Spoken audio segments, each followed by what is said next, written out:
island hopping nga super fun gid ya. Wala na sang mas fun kag unforgettable experience pa kaysa sa pag-relax sa tunga balasang sandbar kag pagpaligo sa crystal clear nga mga beaches. Di na hanini pwede katuan. Lapit lang ini, don't worry. Kay damo kagid sang choices kapuso. Magitan mo ni tanan sa norte nga bahin sang Iloilo. Inatanan aton tultulon sa bulig sang bisita naton.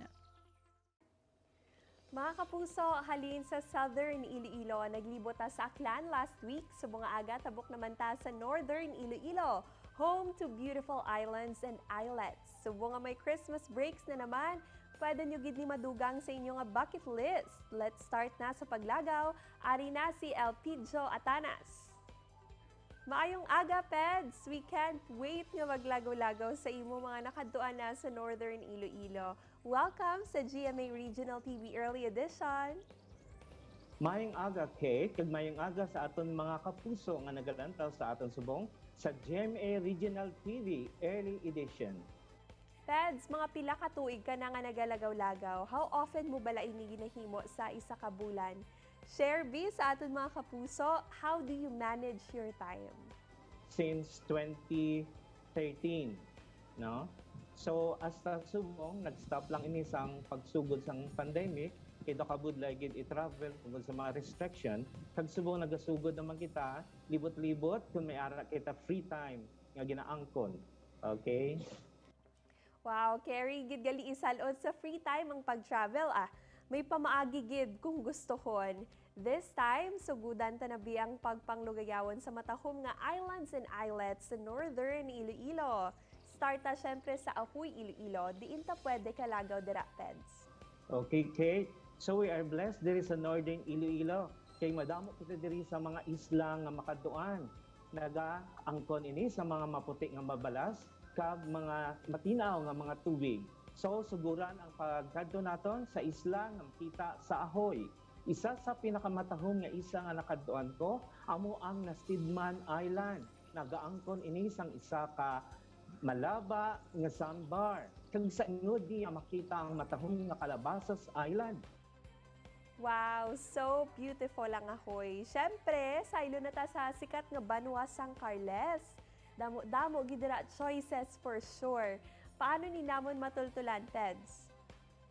Paano naton makaduan ang mga matahom sang isla San Carles? Ini ang Bangkal Port, ang pinakamalapit nga isla nga nahamtang sa istansya amo ang Calagnaan Island, Binulwangan Island, kag ang mga magagmay sini nga cluster island nga sakop nila, kag ang isa sa pinakamatahom nga isla nga ginapuy-an ko nga amo ang Sikugon.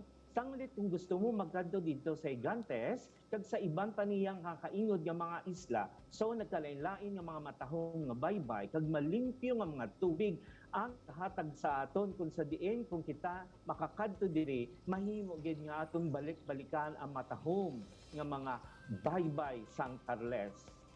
Wow, no doubt nga ginabalik-balikan ini sang mga turista, foreign man kag local. From Carles, let's go to Concepcion na, Peds. Share naman ang imo adventures diri. So may 16 ka isla sa Concepcion kung sa diin nahamtang dira ang hambal nila nga dormant volcano kag isa ka pinaka-step nga mountain sa Pilipinas amo ang Mount Manapam. Kag ang mga isla sa Concepcion may ara kita sa maputi nga balas. So sa ako nakaduan isa sa pinakatahom nga balas nga akon nga natapakan amo ang isla sang Baligyan. Hindi man magpaulihi ang Agho Island kag ang Bulubadyangan Sandbar kag ang iban pa nga mga tourist attraction nga makita sa iban nga isla.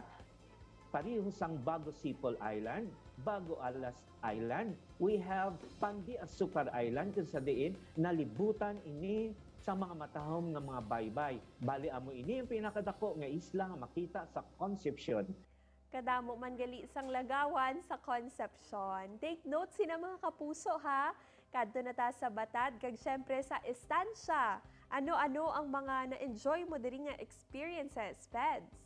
Pagkadto ko sa may binunan sakop sang Batad, may ara sila sa tubang sila nga beach, makita ang isla nga may ara sa sandbar, nga may ara siya nga red sand. Amo ang Malagumbi Island.